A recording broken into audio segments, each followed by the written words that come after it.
안녕하세요, Speedy 쌤이에요. In this clip, we'll review how to pronounce the double final consonants.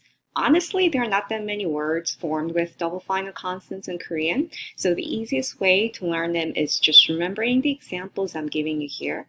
Any other words with double final consonants, you probably will not hear them in everyday conversation. And in the first case, when you pronounce the word itself alone, without putting the word in sentences, the final consonant will be neutralized and it will be pronounced as one of these 7 받침 sounds that we reviewed earlier. So if you're not familiar with neutralization, go to my YouTube channel and review the final consonant sounds. There are 7, as you can see. So on this slide, you will notice that only one of the double final consonants is highlighted in red, like these. And only the red sound will be pronounced as 받침. And the first word is pronounced as nok. Nok. It means mind or soul. The second word, 닭. 닭. 닭 means chicken.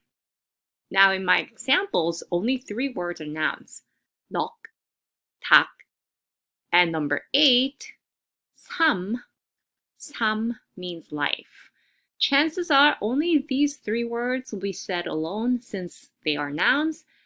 Verbs and adjectives are all conjugated and incorporated in sentences. In such cases, they will follow the resyllabification rule.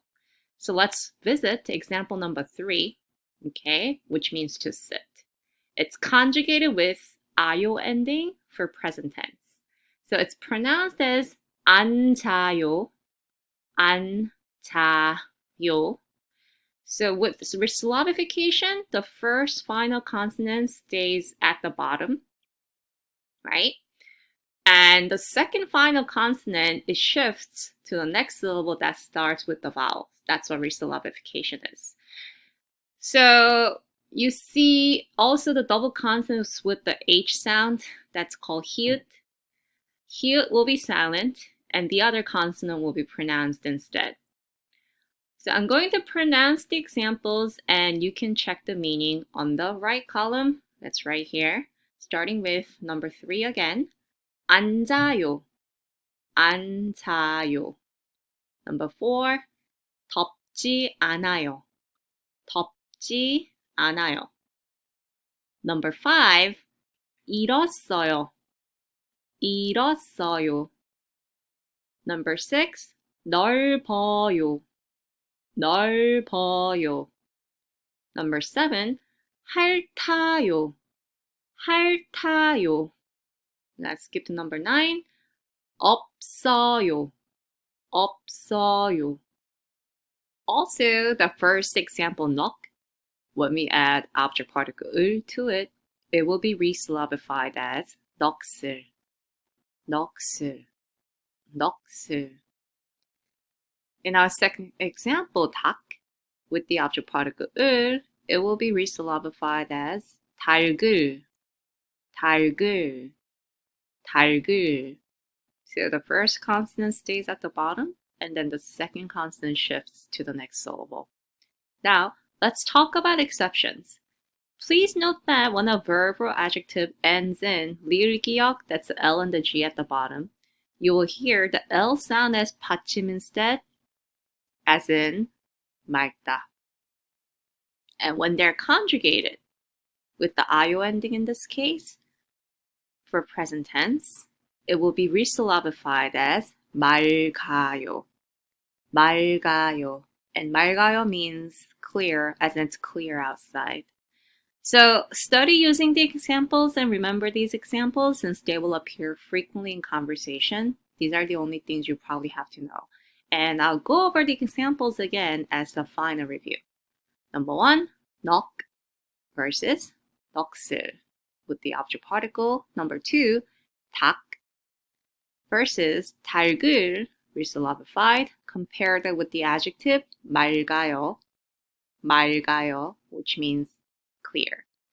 Number 3, 앉아요, 앉아요. Number 4, 덥지 않아요, 덥지 않아요.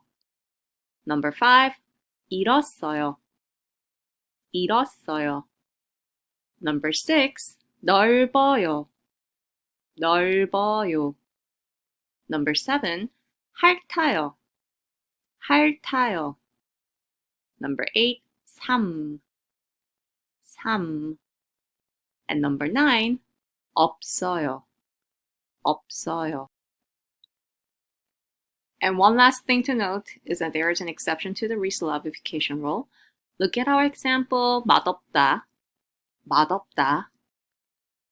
It means not delicious.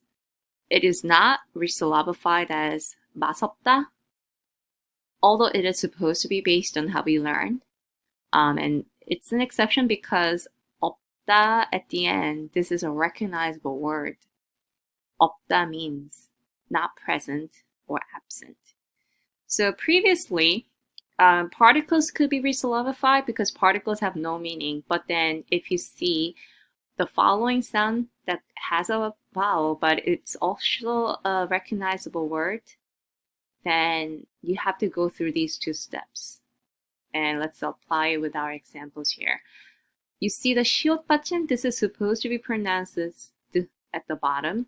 So this d sound now gets shifted up and it's being pronounced as 맛없다, 맛없다 instead. And this happens really with only a couple of words in Korean. Resyllabification is definitely a rule you have to remember because 90% of the conversation you will be utilizing that. So with these exceptions, just go by remembering the examples again. Okay, that's it for now. 감사합니다.